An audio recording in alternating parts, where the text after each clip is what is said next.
A human engineer fixed the alien queen's ship. After a century of silence, cosmic wreckage. The isolation of deep space suited Elian Mercer perfectly.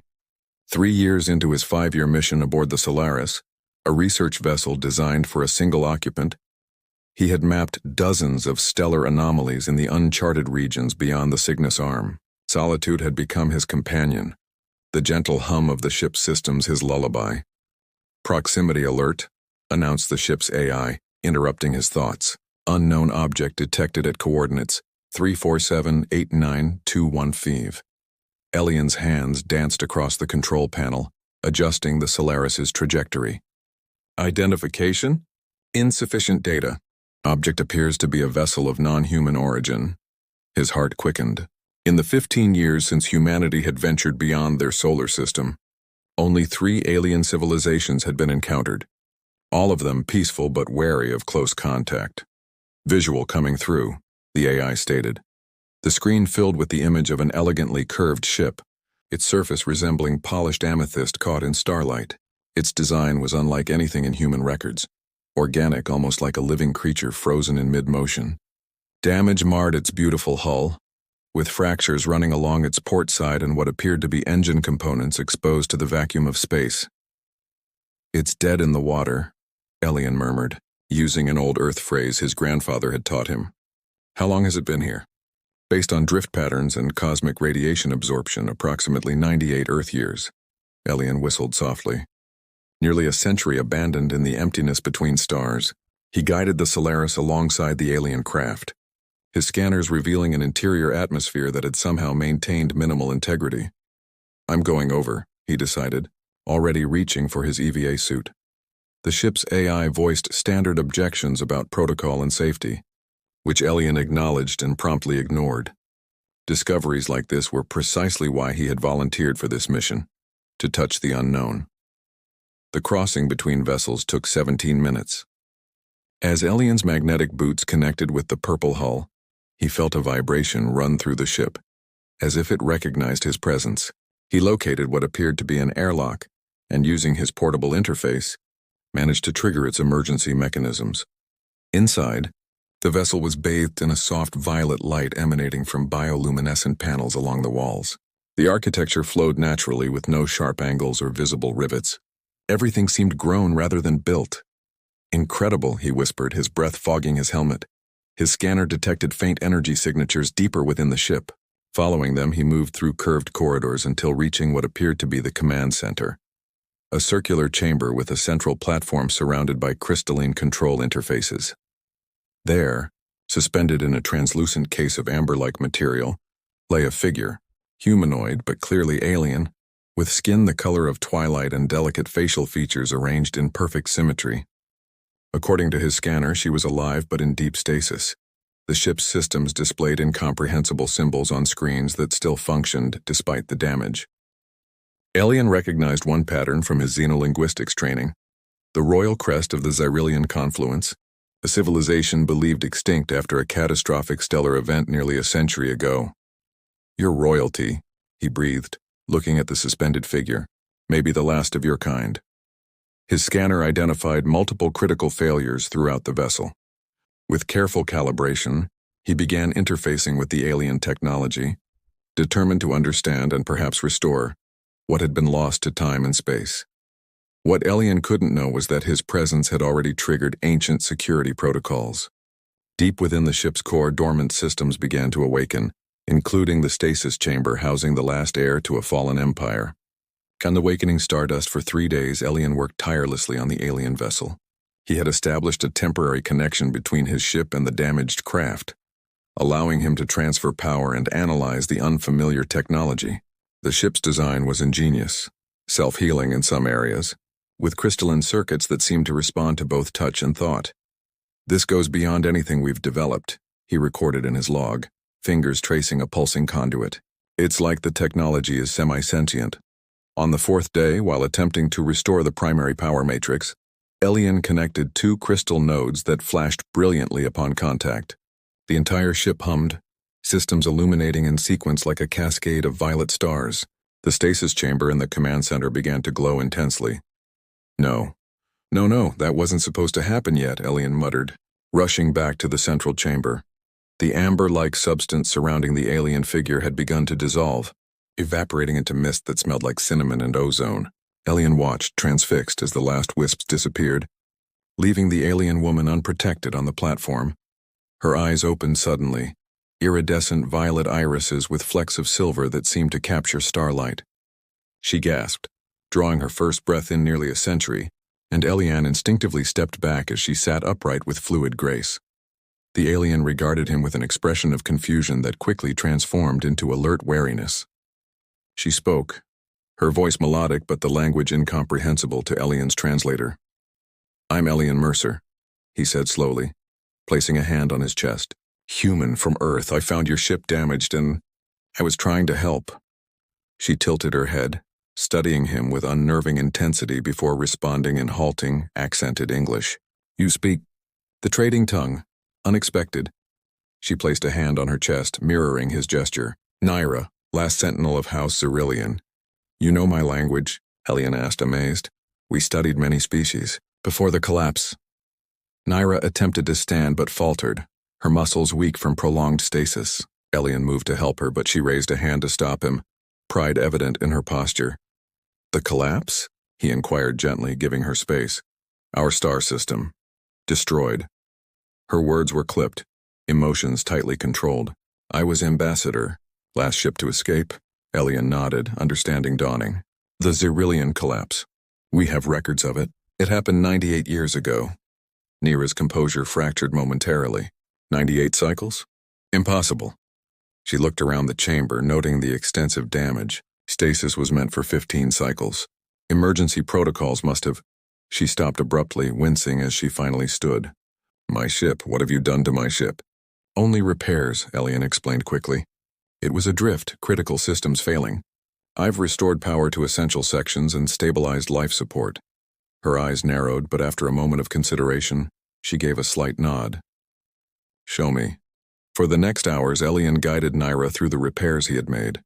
Despite her initial suspicion, her expression softened as she recognized his genuine efforts to preserve rather than exploit her vessel. When they reached the engine room, she placed her palm against a crystal panel, which responded with a surge of light. "You've reconnected the quantum matrix correctly," she acknowledged, surprise evident in her voice. "Few outside our people understand such technology." "I guessed," Elian admitted with a small smile. "Engineering is a universal language." For the first time, Naira's lips curved slightly upward. "Perhaps not entirely universal, but you have good instincts, human." As they continued their inspection, Elian noticed Naira occasionally tracing her fingers along the ship's walls almost affectionately. "She was the fastest vessel in our fleet," she said softly. "The Stellar Whisper." "Beautiful name for a beautiful ship," Elian replied. Naira looked at him with newfound curiosity. "Why did you stop, Elian Mercer? Why help a derelict alien vessel?" The question caught him off guard with its directness. "Because it was the right thing to do," he answered honestly. "And because out here so far from home, all travelers are kindred spirits." Something in his words resonated with her, and the invisible barrier between them thinned just slightly. As the ship's lights pulsed gently around them, two souls from vastly different worlds found the first fragile thread of connection, a shared understanding of solitude among the stars. Celestial language weeks passed as they worked together restoring the Stellar Whisper. Elian had transferred many of his supplies aboard the alien vessel, creating a small living area near the engine room. Naira spent most of her time in the command center, reactivating dormant systems and plotting star charts. Their early interactions were marked by careful distance, Naira's royal reserve, and Elian's respectful caution creating natural boundaries. But as days turned to weeks, these boundaries softened through necessity and growing familiarity. "This connector is similar to our quantum relays," Elian observed one evening as they worked on repairing the navigation system. "But it's more intuitive."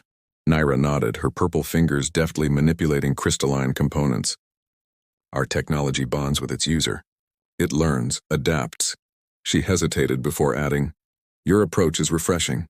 Most species we encountered wanted to claim our technology, not understand it." "Understanding comes first," Elian replied. Otherwise, you're just breaking things you don't appreciate. A comfortable silence fell between them as they continued working. Later, sharing a meal of Elian's rations supplemented with synthesized nutrients for Naira, they began exchanging stories, hesitantly at first, then with growing openness. I volunteered for this mission because Earth felt too crowded, Elian admitted, looking out at the stars through a viewport. Too many expectations, too many predetermined paths. Naira considered this. Among my people, paths were determined at birth, royal lineage especially. She traced a pattern on the table absently. I sometimes wondered what choosing would feel like. And now you can, Elian said gently. Her eyes met his. What choice exists when you are the last? My duty is to preserve what remains. Is that why you were fleeing? To preserve your culture? To find sanctuary, she corrected. I carried historical archives, genetic repositories, everything needed to rebuild. Pain flashed across her features. I was to rendezvous with other ships.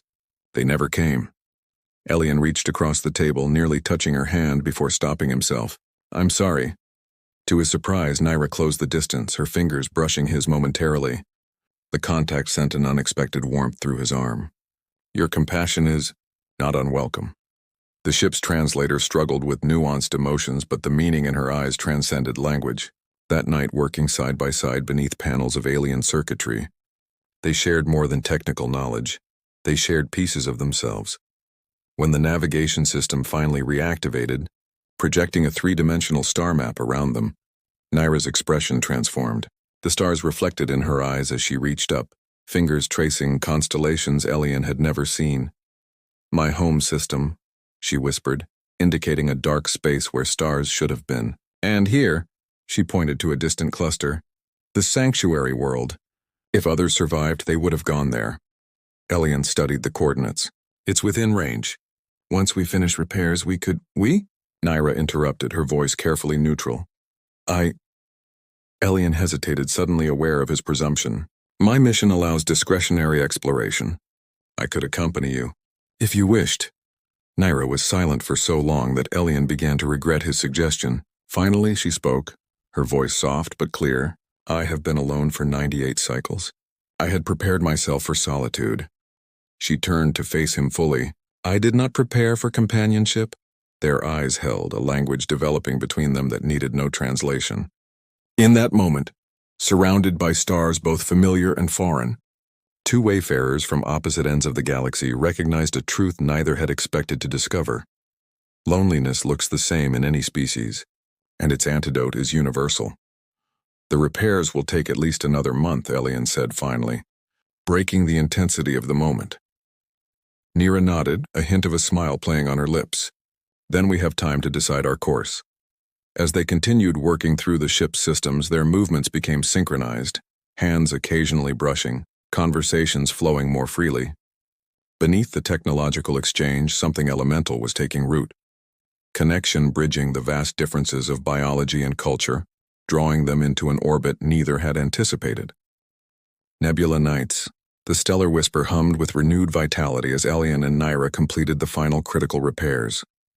What had once been a derelict vessel drifting through space was now a functioning ship again, its bioluminescent corridors pulsing with energy that responded to Naira's presence.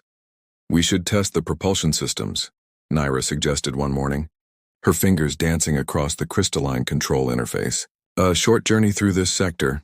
Elian nodded, having already secured his research vessel to the Whisper's hull for the test flight. The Cerulean Nebula is only 2 light days from here. It would make a perfect navigation point. As Naira initiated the startup sequence, the ship trembled slightly before the engines engaged with a melodic resonance unlike any human spacecraft. The stars outside the viewport began to shift as they accelerated smoothly into the void. Seated beside each other at the command center, they watched as the ship performed flawlessly, responding to Naira's subtle adjustments with precision. Elian couldn't help but admire the way she piloted, not as someone controlling a machine, but as if she were dancing with a partner. Your connection to the ship is remarkable, he observed. Naira's lips curved upward slightly. Cerulean vessels bond with their pilots. The longer the connection, the deeper the synchronicity. She glanced at him. You've helped restore that bond. For that I am grateful. They fell into comfortable silence as the ship glided through space. Over the past weeks, their initial wariness had evolved into something neither had expected, a connection that transcended species and circumstance. Their conversations had grown longer, their silences more comfortable, their physical proximity less guarded. When they reached the nebula, both gasped involuntarily.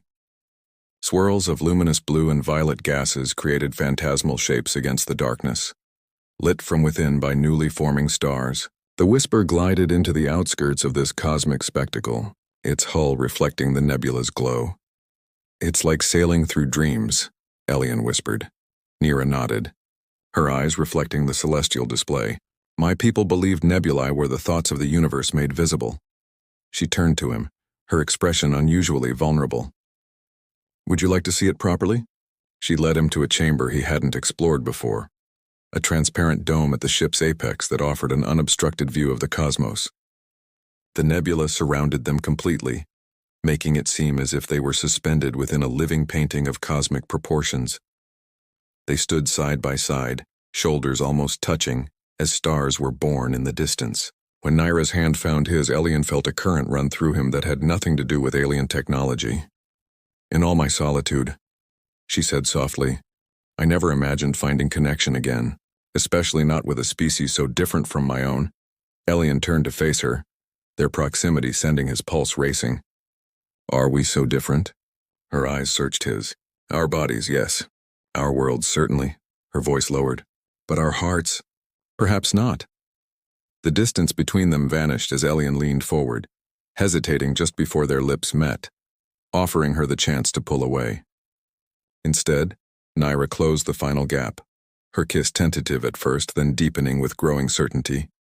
The nebula's light played across their entwined forms as boundaries dissolved. Their touch was exploratory, gentle, discovering unfamiliar contours with reverent curiosity. What might have been awkwardness between different species instead became a beautiful negotiation of desire and care. Later, they lay together beneath the stellar canopy, Nira's head resting on Elian's chest as he traced patterns on her shoulder. The purple of her skin seemed to glow from within, responding to her emotions. "I was sent to preserve my civilization," she murmured against his skin, "not to start something new." Elian's fingers paused in their tracing. "Is that what we're doing?" She lifted herself onto one elbow, looking down at him with eyes that held galaxies. "I don't know what to call this. There is no precedent in either of our histories." "Then we write our own," he replied, cupping her face gently. "Without precedent. Without expectation." As the ship drifted through the heart of the nebula, two beings from worlds separated by incomprehensible distances found themselves at the beginning of something neither had been searching for, something as new and fragile as the stars forming around them. Voyage beyond the sanctuary coordinates loomed on the navigation display as the Stellar Whisper approached its final destination.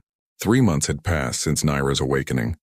3 months of restoration, discovery, and an unexpected love that had blossomed in the vastness of space. Elian stood at the viewport watching the unfamiliar constellation grow clearer. The sanctuary planet, if it existed as Nira hoped, orbited the third star in the cluster. His research mission had officially ended 2 weeks ago, his final transmissions to Earth Command explaining his decision to accompany Nira on her journey. "Having second thoughts?" Nira's voice came from behind him, her footsteps soundless on the living floor of the vessel. "Not about us," he answered truthfully, turning to face her. "But I wonder what we'll find. If your people rebuilt, if they'll accept me. Us."